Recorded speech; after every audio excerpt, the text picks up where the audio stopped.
most devastating pains of all is the pain of love pain, the loss of a loved one, responsible for many suicides, depression, and a major cause of amorophobia. This problem stumps most therapists and counselors because they simply do not know what to do about it. Prior to Dr. Callahan's revolutionary discoveries, there has been no treatment for this agonizing and disruptive problem. In this video, Dr. Callahan will show you these simple, effective techniques step by step. Try them. All you have to lose is your pain and longing.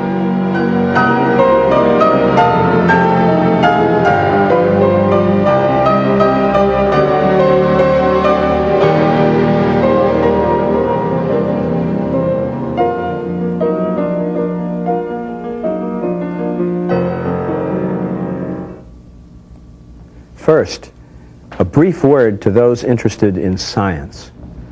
The techniques for helping human problems that you will encounter in this video are radically new to psychology.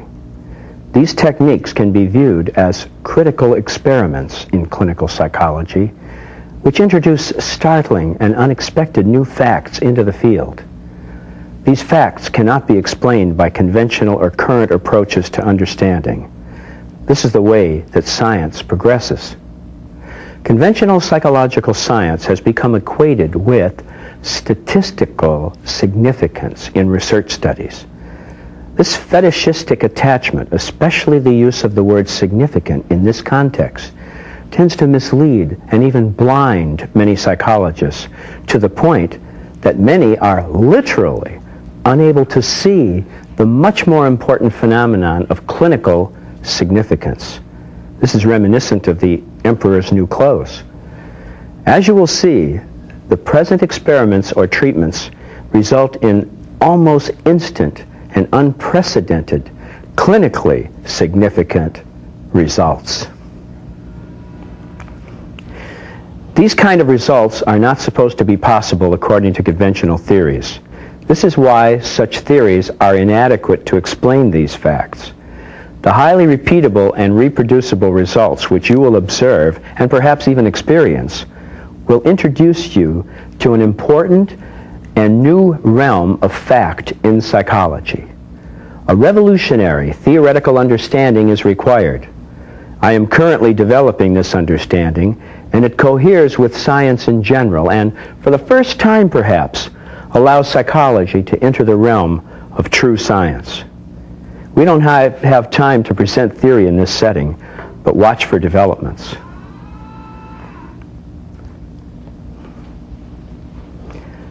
Pluck from the misery a rooted sorrow.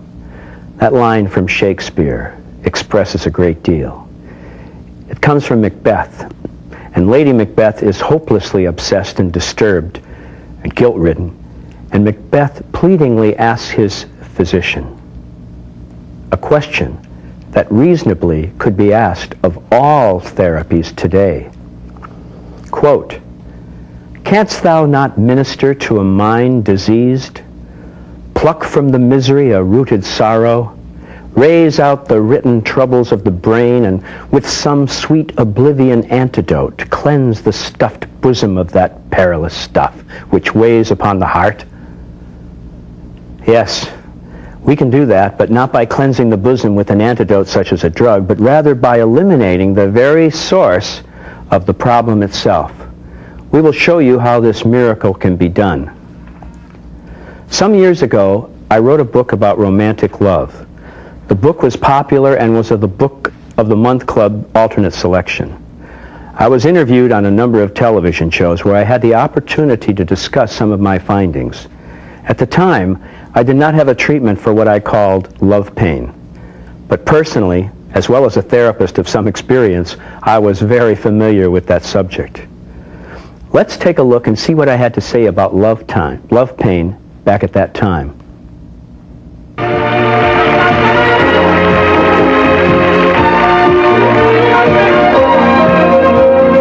In love means romantic love, and I want to say something, Phil, I have to. Sure, go ahead, Doctor.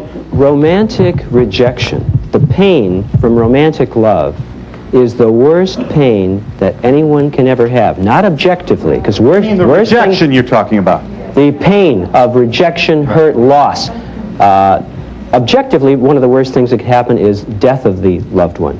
But subjectively, as far as the impact that it has on the person, now, I've been practicing psychotherapy for over 30 years, and when people come to me with a pain from romantic hurt, they are the most acute disturbed and go through more intense suffering than any other cause. Now, that's the other side of the coin of this wonderful phenomenon of romantic love. That's the negative side.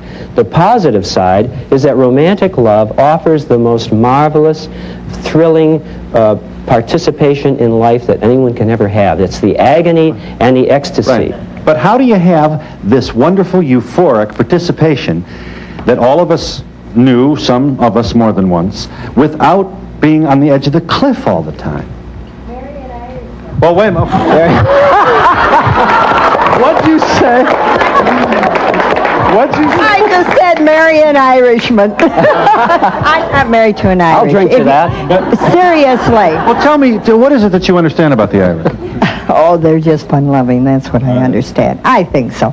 But I would really advise a woman, if she's looking for affection and a man to say he loves her, what have you, stay away from a German. Phil? Right. Oh, Phil? But, so the Germans are out and the Irish are in, huh? I say, in answer to your question, Phil, it's a wonderful question, and I would say that there is no way that you can have just one side of that coin. You have to be willing to risk, and what I have found in my experience, you cannot make a better risk with a greater return on your investment in life than that risk. Right.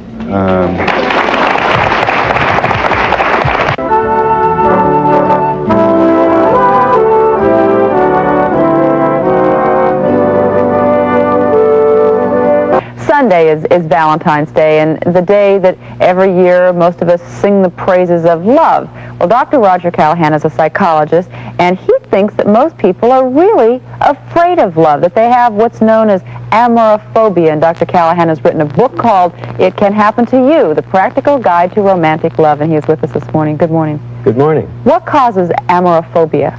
Well, severe pain.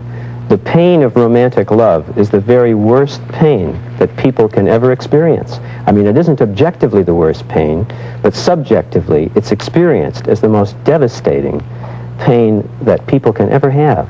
So does it come from being hurt then, maybe once or several times? Being rejected romantically is being rejected for your basic core self.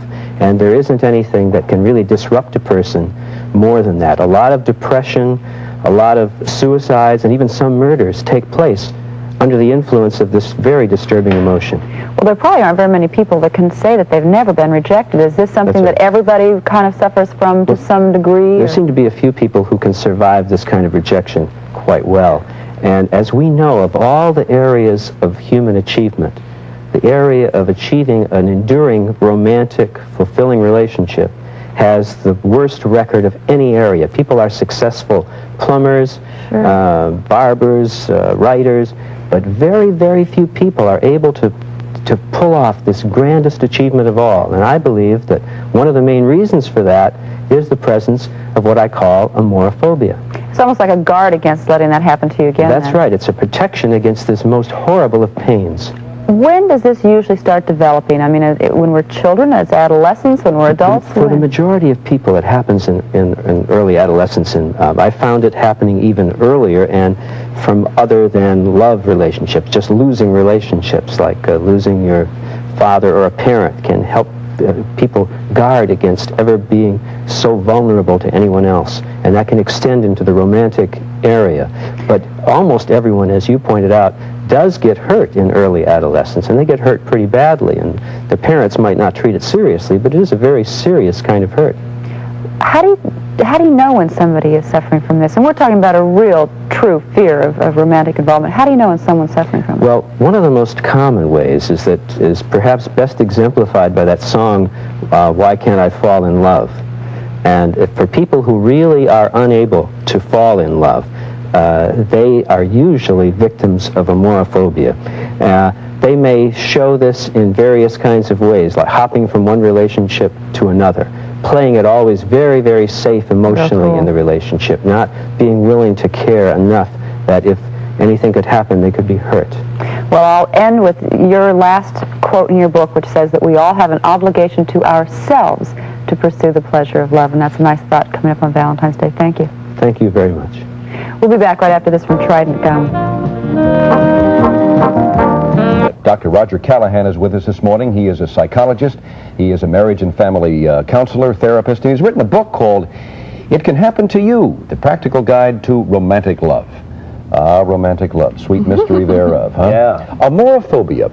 Is it perhaps the fear of rejection and all the pain that causes? Exactly. That's very precise. It isn't precisely the fear of loving, but to be precise, it's the fear of being wiped out. And nothing can wipe somebody out like the pain of romantic rejection or romantic hurt. I've been practicing psychotherapy for some 30 years, and I've never seen anything that can hurt someone so severely, so devastatingly as romantic pain. It's rejection. Yeah.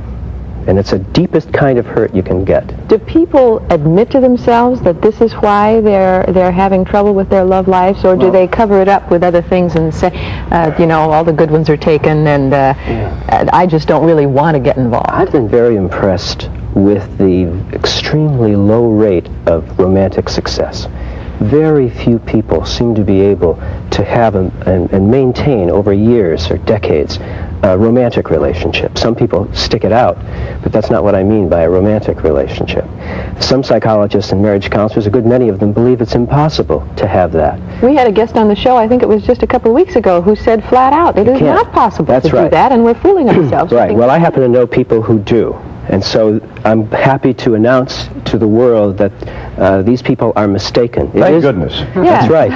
It is possible, but it's very, very difficult. And one of the major difficulties I've found is what I call amorophobia. Mm-hmm. It's amazing how couples, one of whom might suffer from amorophobia, will beat each other up. Oh. One or the other will go to great lengths to make sure that relationship does not go beyond a certain point, and will sometimes blame the other person when in effect it's their problem. Where does it start? Does it start from when we're kids, our relationships with our parents? I believe for most of us it starts in early adolescence, when we're around 14, 15 years old, 13 or 14 even. We get very hurt. We're very vulnerable at that time. When we fall in love, we really fall in love all out. Yes. Nothing held back. And when we get rejected, it's traumatizing. And parents don't often understand this, and they'll make fun of it. Friends will make fun of you, and so on and so forth. Can it be your parents, though? Maybe a boy's relationship with his mother? Oh, yeah. Or lack of. It can be. Cause this in a also, a parent's breakup at a young age can get when they see what happens to the other parent that's left behind, the pain and hurt, they can say, well, I'm not going to let that happen to me. I'm not going to get that involved. That's tragic. What does one do? For instance, let's say I'm going to look at it from a woman's point of view. Let's say you're dating a man who seems to keep saying, come on, I love you, and then get lost. And every time you turn around, it's a different message. Can you do anything? Yes, you can. I see an awful lot of that. Men are much more obvious in their amorophobia. Women have it too, and it's always insidious because we don't know we have it. Mm-hmm. As Tom was pointing out, we don't know it, and it's very insidious. But what I think a woman can do to try to get a man to open up is one of the things I've used is to have the man pick out some music that moves him. Because music can really hit us emotionally, even though we're quite guarded. It can often break through. Mm-hmm. And I think it's good if we can just plan an evening, a long, long evening at least, and where the man will play his favorite music and try to go with his emotion, try to let them feel, and for the woman to be very, very supportive and to try to help bring him out and get him to express his feelings. Now, that can be a beginning. Mm-hmm. Now, persistence is really the key to overcoming any of these problems. How can you treat people for this when most of them are not apt to come into your office and say, Doc, I'm an amorophobik? It's not something you come in and say, I'm suffering from. That's right. In fact, I get people who come to me with very severe depression. In fact, I first found this through working with some very severely depressed individuals, and they had no idea why they were depressed. And what I found at the root of it was amorophobia. They were deeply yearning for romantic happiness, and most people do, deeply yearn for this, but they don't know it. They don't even let themselves know that that's what they want. maybe if people just think about it a little bit, they will come up with that answer. Yeah. It's something, it would seem to me, if you pondered it for a while, you might realize it. It's tough. It can cause a great deal of pain in people's lives, but it can be treated, you're telling us. Absolutely. All phobias can be treated. I'm glad to hear that. Thank you very much, Roger. Thank you. All right. Again, the book is called It Can Happen to You, The Practical Guide to Romantic Love. All right. Next up this morning, a fine actor, Gene Barry. Stay with us.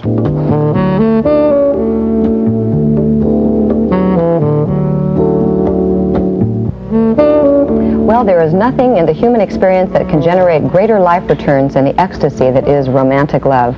So says our guest right now, psychologist Roger Callahan. Welcome to our program, who has written a wonderful book about romantic love. Before we get into talking about it, how would you define it? It's something we all want, yet I don't know if we really know what it is. Yeah, we know what it is when we experience it, certainly, but we often don't know how to express it verbally. But the way I define it is that it consists of two separate but powerful emotions. And when those separate emotions are combined, it results in the most powerful emotion, for good or for bad, that can happen to Why do you say for bad? Well, the worst, I've been a psychotherapist for some 30 years, and there is nothing that people can come into my office with that is more difficult to work with, or that knocks them back, or devastates them, or is more acutely disturbing than what I call love pain. Love pain is the most awful kind of experience that people can have. What are the two sets of emotions you said that are Well, the two first different? one is what I call spiritual affinity. And when that exists by itself, it forms a basis for friendship. Just that alone, spiritual affinity. And by, I don't mean anything mystical by spiritual. I use both of those terms in the same sense that we use them in chemistry. The spirit in chemistry means the distilled essence of a substance. So I mean the distilled essence of a person, his basic or her basic core of being. And affinity, of course, means a powerful attraction. Now, and as I said, when that exists alone, that's friendship. Now, the other one is intense sexual attraction. We all know what that is. When that exists all by itself, that's lust. And that can be very pleasurable and so on. But it's not romantic love. Neither one of them alone is romantic love. Romantic love is the powerful, explosive combination of those two emotions fused when we respond that way to one person. How do you know? You know, people, I think the age-old question is, how do you know when you're in love? And of course the age-old answer is, when you are, you know. But if, let's say you meet somebody and you have the second one, you have lust. Okay, man, and it's really crazy about this person. It feels like love, doesn't it? Not necessarily. I'll tell you a good test on that one.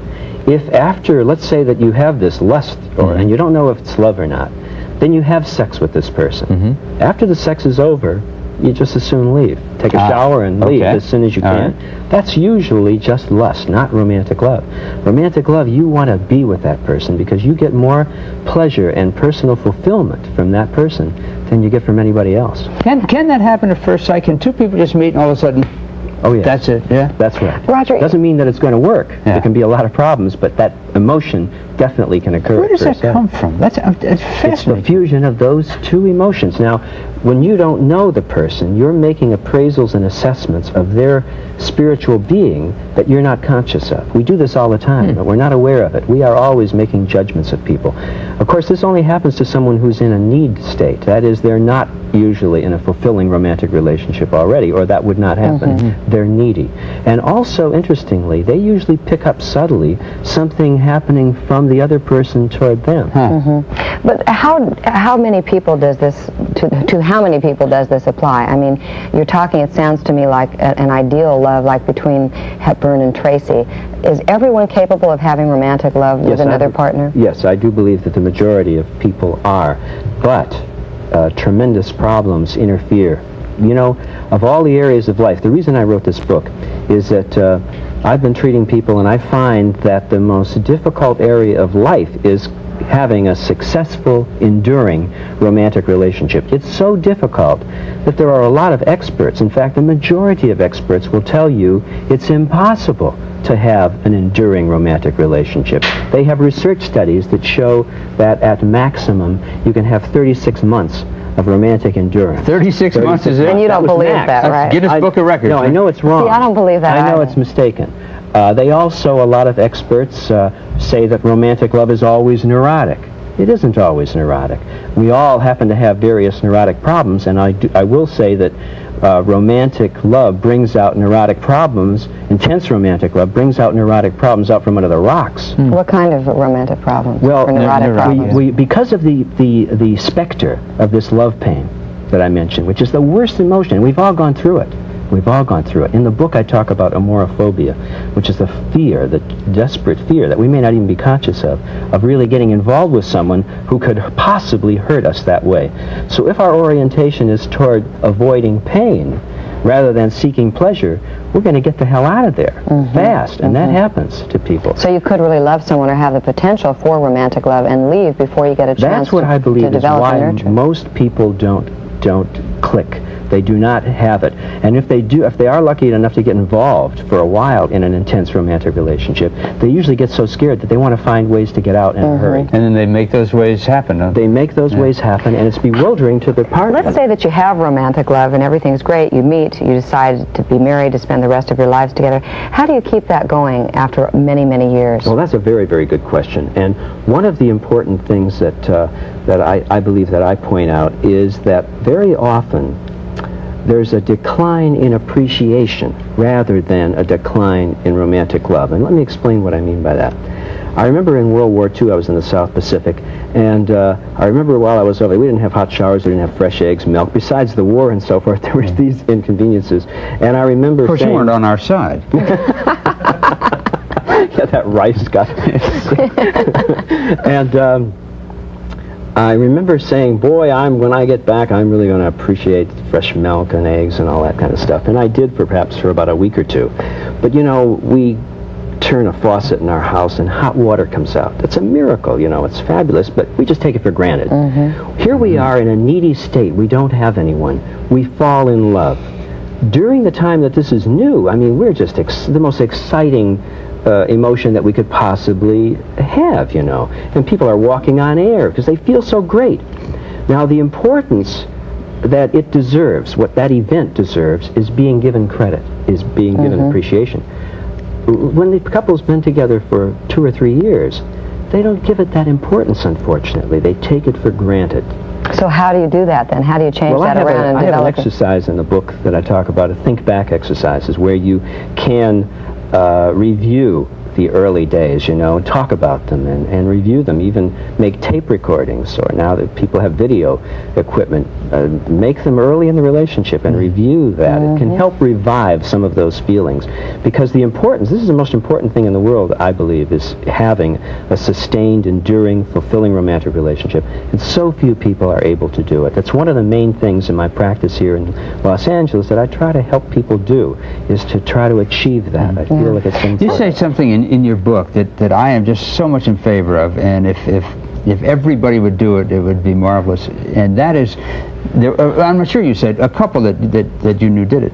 1 weekend a month they set aside for themselves. Nobody else was able to interfere. No relatives, no children, no friends, nobody. It was their weekend. They might go away for the weekend, they might hole up in the house, but they wouldn't answer phones. It was just theirs, and they wrote it on the calendar, and they stuck to it. Yes. And that's marvelous. That's right, it really is, because usually couples allocate leftovers to themselves. Yes, that's Whatever right. happens That's to be right. leftovers. They This don't is set aside the everybody prime else is more time. important than they are. Well, Roger, thank you so much. I have just been enjoying your book so much. I'm almost done with it, but it's called It Can Happen to You, The Practical Guide to Romantic Love. Dr. Roger Callahan with Karen Levine. Thanks very much for coming by today. Thank you. Thank you. We're going to be having our opinion poll in a minute, aren't we? I don't know. Opening up our phones? Yes, we are, and you do know. We'll be right back. You devil.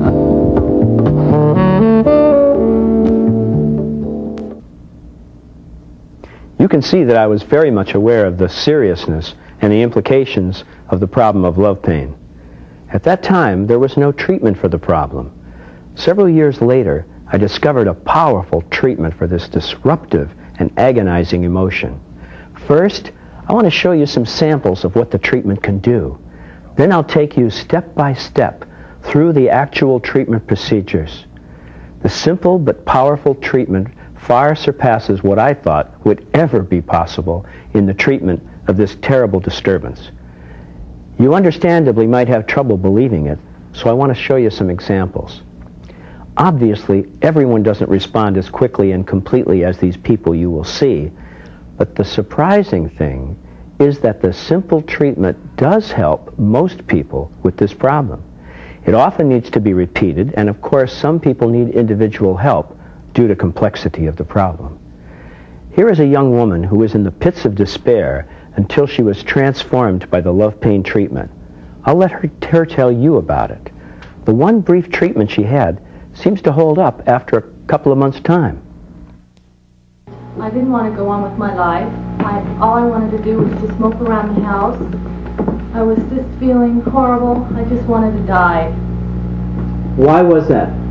Well, because I had just broken up with my boyfriend, and he didn't want to see me anymore, and I was madly, madly in love with him, and he wouldn't see me, and I just felt like I couldn't go on with my life. Did you have trouble eating and sleeping? I couldn't eat, I couldn't sleep, I just was throwing up, I was laying around the house moping, I just couldn't go on. And how long had that been going on? It's been going on for 2 weeks. 2 weeks. Okay. Now, we did a treatment that evening. How long did the treatment take? About 5 minutes. Was there any pain or discomfort associated with the treatment? No, none at all. All right. Now, tell us what happened after we did the treatment. I felt wonderful. I couldn't believe how different I felt. I felt like a whole new life. I was happy. How long did that take for that to have effect? 5 minutes. About 5 minutes? And I remember I asked you to rate it on a scale, the pain and discomfort, on a 10-point scale. And as I remember, you gave it a rating of? 9. That was at that evening. 9+. 9+. And in a few minutes it went down to what? Like a 2. Like a 2. And then what happened later on in the evening? I was feeling really great. I was having fun. I could talk to people without feeling, if his name came up, I wasn't going to just crumble. Was there any change in your eating or sleeping patterns? Yes, that night I hadn't been sleeping for 2 weeks. I'd been up all night long, and I would get up and I'd want to call him, and I was just feeling sick. And after the treatment, I slept like a log. I just slept great. And how long did that treatment seem to last? I feel great now. So since that time, and that was how long ago? 3 months ago. And since that time you've been feeling all right? It's been uphill ever since. What about your functioning? Can you function fine? Yes, now I can talk to him on the phone without thinking I'm going to just want to see him like right away. So you can react better with him. You behave better when your interactions with him. I don't hate him anymore either. I don't hate myself. That was the big part. Okay, is there anything else you want to say about that experience? Well, it's just great. Okay. It was wonderful. Well, thank you very much. Next is a young man whose girlfriend just left him. Here you get to see a dramatic before and after. Later, I'll show you in detail the simple treatment that accomplished this dramatic metamorphosis. To gain an idea of treatment time, please observe the clock in the background. Also notice his face very carefully, because the transformation between the emotions conveyed on his face before and then after the treatment is more eloquent than words. Okay, it's about 3:15. Damien, I understand you're not feeling very well. Tell us kind of what you're going through and why. And to talk right to the beginning. Well, in the last few days, a girl I've been seeing off and on for a while told me that she still loves me and all that rigmarole, but that she thought that I'm too caught up in the things that I'm doing in my sports and my school and my acting that she doesn't want to see. How old are you, Damien? 21. How long have you been going with her? Off and on for like a year and a half, 2 years. So you're very much in love with her. Yeah. So how long have you been in a great deal of pain? Well, it came to a head yesterday afternoon. And how have you been suffering? Just sort of tell us about that. Well, I've been crying a lot, and I usually don't cry that much. And has it affected your eating or sleeping patterns? I slept a real long time last night. It's like I didn't want to get up. Do you work? Yes. Does it affect your work at all? I was at school today and I couldn't even think. It's hard to concentrate? Yeah. Does everything remind you of her? And I try not to think about them, but yeah, things do. now what I'd like you to do right now is, let's imagine that there's a 10-point scale where 10 is the very worst degree of suffering and 0 is nothing, of course. Where would you put your degree of suffering right now at this moment in time? About 8. Has it gone as high as 10 in the last couple of days? Last time was 10. Okay. Now we'll stop the cameras. It's still about 3:16 now, and we'll do the brief treatment. Huh? I'm not sure. On a 10-point scale, tune into it. Do you notice any difference in About pain? 1.9. It's gone down that much? Yes, it's very strange. Very strange. I don't know. Just talk about how it feels. I mean, how did you notice? I don't want to talk about the treatment, but just about the feeling that you got. I felt like it's like energy came into me. I just like more light. I feel lighter. Well, tune into the pain again. Serious. Tune into it. Try to get into it. Feel it again? Tune into it again. Okay. I don't know where it is. Huh? Feels different, huh? I don't know where it is. The worst form of love loss is when a loved one dies. The following example is from a courageous young woman who is in terrible pain due to the death of her husband 2 years earlier. Here, you will see an actual live treatment. Please excuse the poor quality of tape because this was not shot in a studio, but with a home camera at a recent seminar.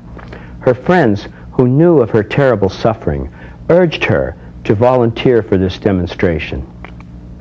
You can see that it is so painful that she almost feels as if she can't take it. I know how she feels, for when I was in my 30s, my wife was killed, and I was unable to talk about it without breaking up for 10 years. I wish I'd had my treatment then. By the way, lest some get confused over what happens as a result of these treatments, allow me to explain briefly my philosophy.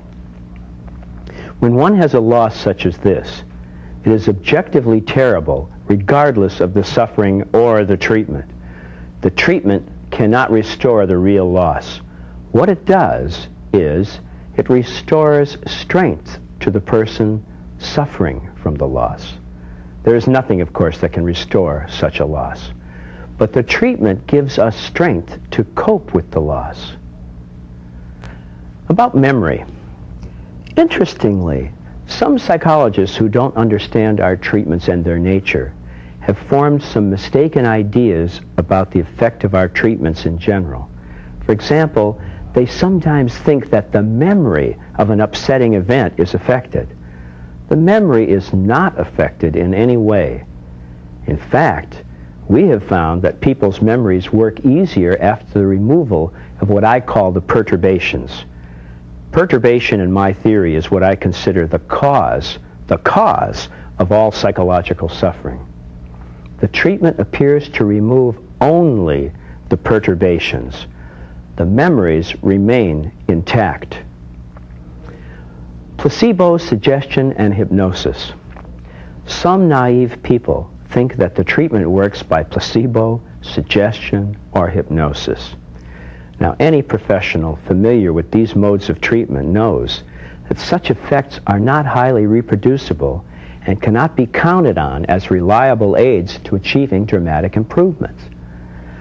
Now on to the young widow. Her husband died 2 years ago. You will note that the treatments are unusual. If they were similar to the other treatments you're familiar with, they wouldn't be much better than those others. These treatments are a radical and revolutionary departure from conventional therapies. Jackie's husband died 2 years ago. Her reluctance in doing this is that she knows if she even starts to think about it, she's going to get very upset. It's very, very painful. Stop right now. We stop the camera. That's quite all right. Oh, you can keep running. I know. Here's, I don't want you to do this. Here, look. Do this. Lower. Over to the right. That's it. Down just a little.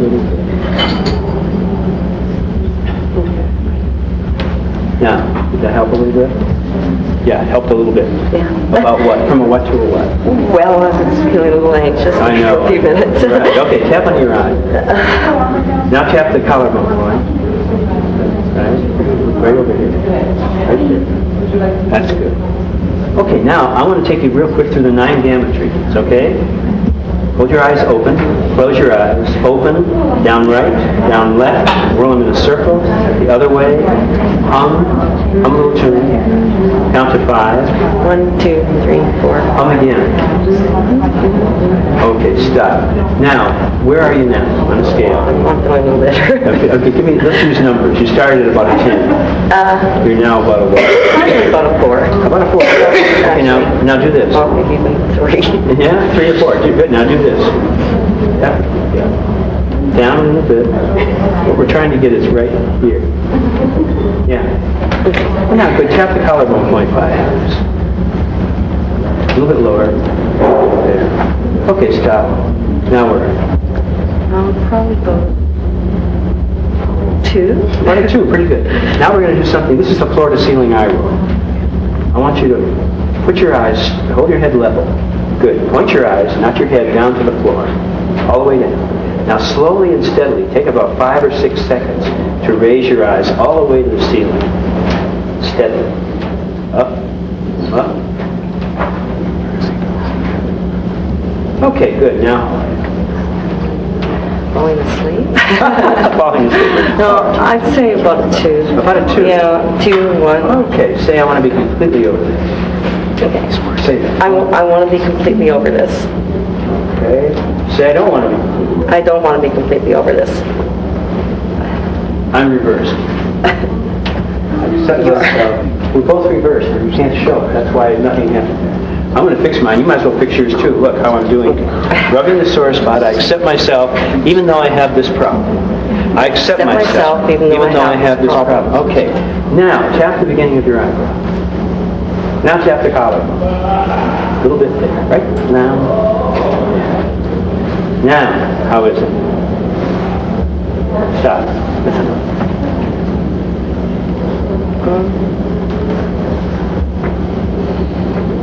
Probably about a 1. That's not bad. And I want to thank you so much because I know how difficult it was for you. Okay? Right. Yeah. Okay.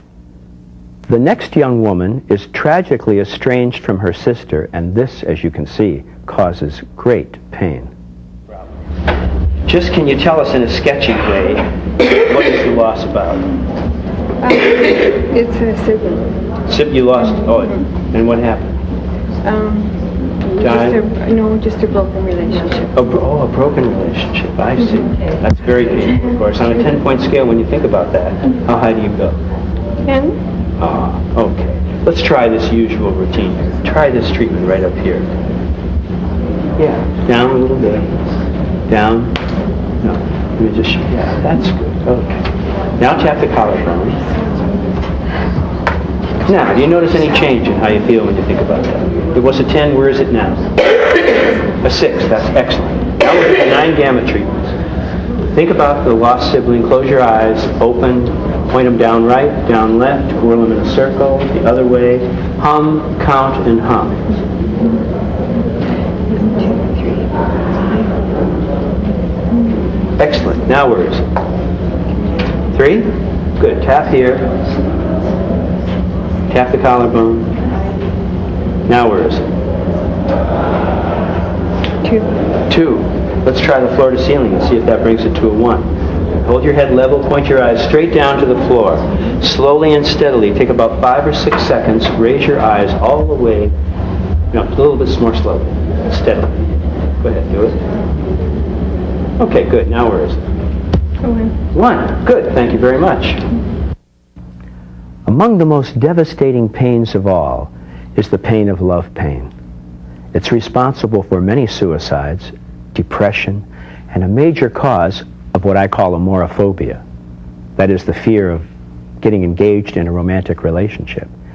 This problem stumps most therapists and counselors because they simply do not know what to do about it.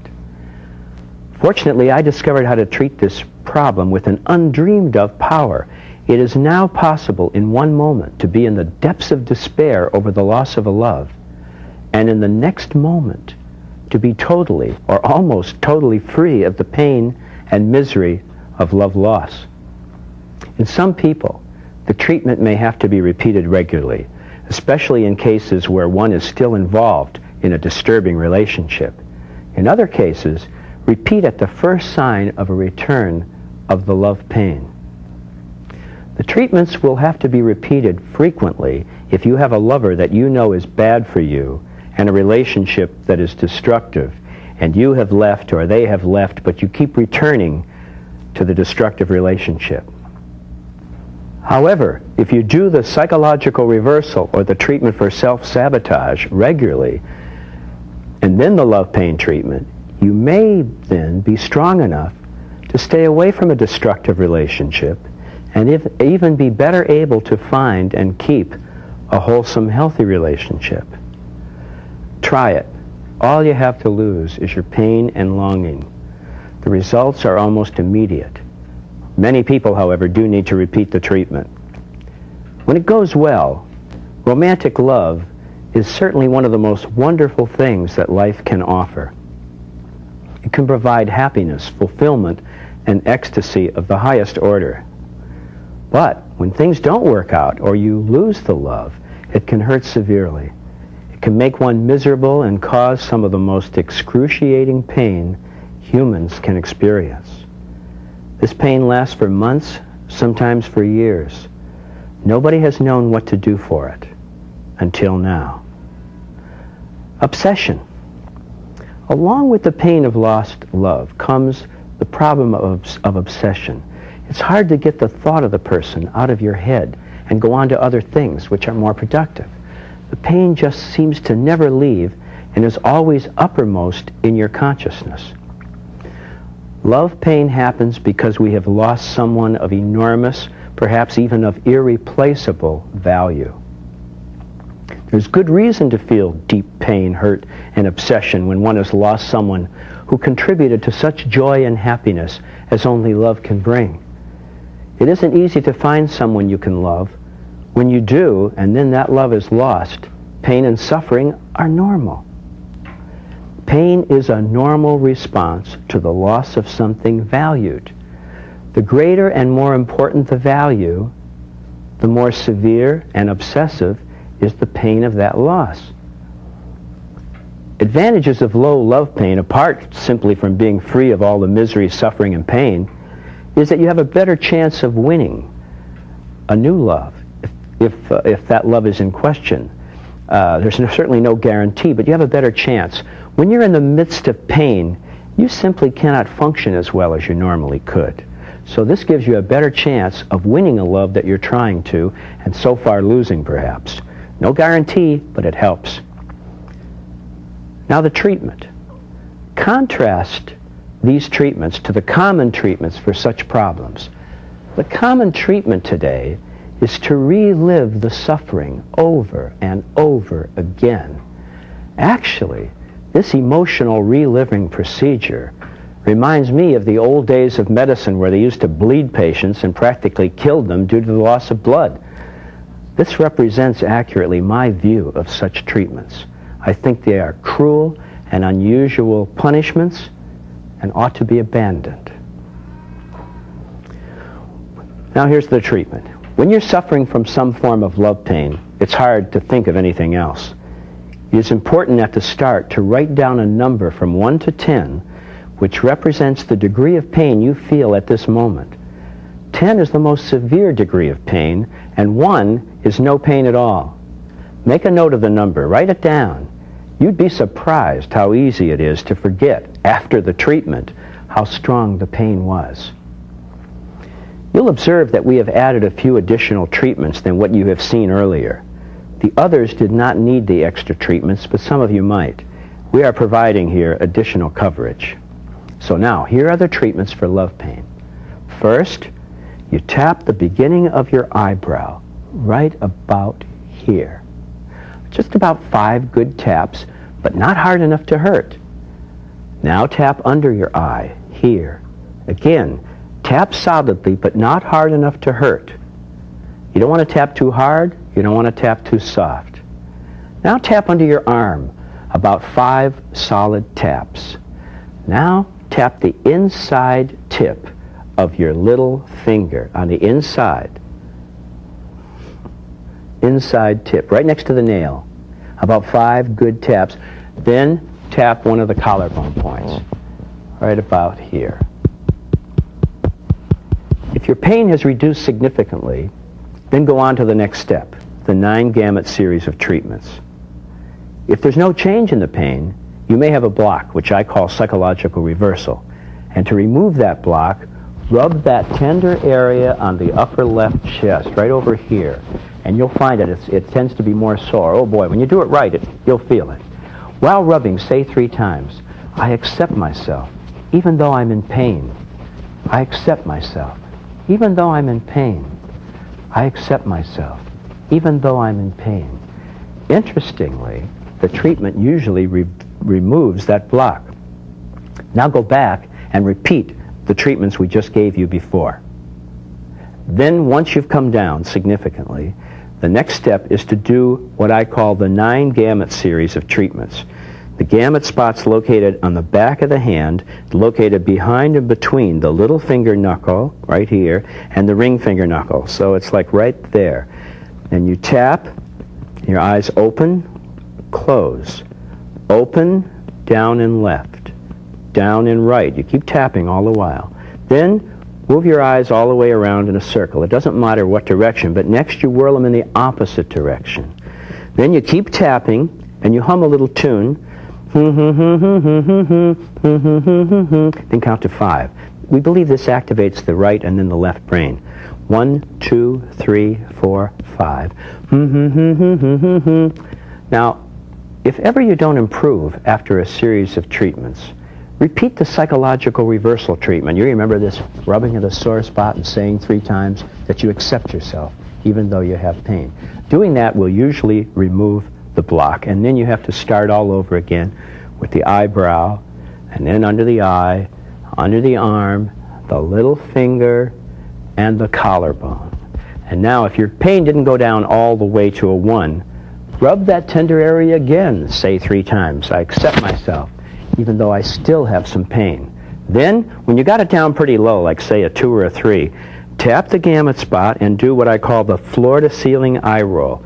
You keep your head rather level, you put your eyes straight down to the floor, and while tapping, you slowly and steadily raise your eyes all the way to the ceiling, taking about 5 or 6 seconds to do that. And you're not moving your head, you're keeping your head steady and just moving your eyes relative to your head. This should then bring you down to a 1. Remember, treatment is not a cure for love pain. It is a treatment for love pain. Since love pain is due to a great loss, I don't think that there could ever be a cure. But as you probably have found, it is a very powerful treatment. I say this for those of you who are familiar with my 5-minute phobia cure. And here I use the word cure very carefully because we usually cure these phobias within minutes. These love pain treatments work wonderfully for a large number of people. However, if you find that you did not get any help at all, no reduction in your love pain, please call our office and we'll be happy to talk with you and see what can be done. Now naturally, not everyone can be helped with a tape alone. But as I mentioned, a large percent of people can be helped. Remember to repeat the treatments. For the first week, about 5 times a day, spread throughout the day. The second week, repeat the treatments 3 times a day, even if you don't feel you need them. Of course, anytime you feel you need it, you repeat the treatment. You should see a dramatic improvement immediately after finishing the treatment. If you do not, please call our office, as I said, for some advice. Okay, now we're going to run through the treatment for love pain. And Sandy, I think it's good to point out you're really not familiar with these points. So there's that tender area that I showed you a few moments ago on your upper left chest. Find that. And we'll tell by your facial expression if you find that tender. Yeah, you found it. It's sore, isn't it? Okay, that's the area of psychological reversal. This is not a point, but rather a region of tenderness. Okay, now the next for love pain is the beginning of the eyebrow. That's above the bridge of your nose, right where the eyebrow starts. That's right. Just come down a little bit, yeah, and tap it. 5 good taps. And Sandy's in a very good love relationship, so she doesn't need this treatment, but this is how we do it. Now, underneath your eye, about an inch below your eye, just use one finger for the pointing. That's right. Just a little lower, and a little more central. Now, lower and center. A little slightly there. No, I'm sorry. I'll guide you. Make your movement small. A little bit lower. Now over toward the center a little bit. There. That's perfect. Now take 2 fingers. Come down just a little bit lower so you don't hurt your eye, and do 5 taps right there. Watch out for that fingernail. Okay, now underneath the arm. Do you remember that one? Right below the arm? Yeah, that's it, right? Right about where the bra comes, below the arm. Okay, now 5 good taps. Now the little finger point. Right, the inside tip of the little finger. Okay, now we tap the collarbone point. Now to find that, you go to the top center of your collarbone. You go down, straight down about 1 inch, and now to the right about 1 inch, and that's it. Tap right there. 5 good taps. Excellent. Now the gamut spots on the back of your hand. That's right, and it's located behind and between the little finger knuckle and the ring finger knuckle on the back of your hand. Now just give that a few taps. That's it. Good. Solid, but not enough to hurt. Now then you will repeat the eyebrow. 5 good taps. Beginning of the eyebrow. Now under the eye. Below the arm. The little finger. Inner tip of the right next to the nail. That's right, right on the tip. And then the collarbone point, which is 1 inch down and 1 inch over to the right. 5 good taps. That's very good. I sincerely hope that you find that these treatments helped you with your love pain. And I further hope that this will pave the way for you to find greater romantic happiness in your life. Thank you very much. This is Dr. Callahan saying goodbye for now.